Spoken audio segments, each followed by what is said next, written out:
dans l'activité humaine.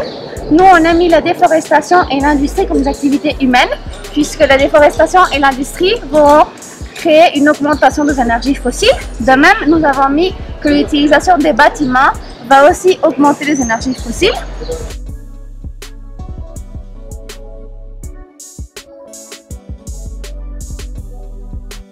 Est-ce que Alexander, tu peux nous expliquer comment on a réussi à finir cette deuxième étape?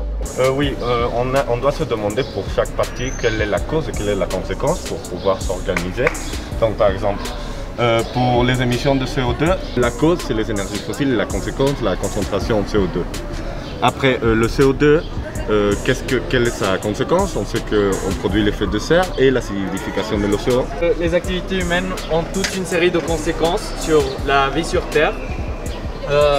On a vu que les activités humaines, principalement l'utilisation des bâtiments, l'agriculture, le transport et l'industrie, vont modifier le climat sur Terre par toute une série de processus comme l'augmentation de CO2 qui entraîne beaucoup de conséquences comme les sécheresses, les cyclones, les submersions.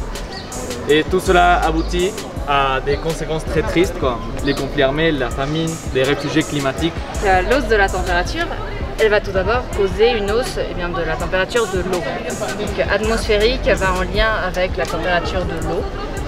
Que celle-ci va donc aboutir dans une fonte des glaces, de la banquise et des glaciers.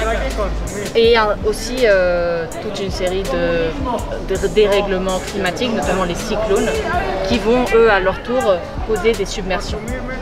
Alors des submersions de vide.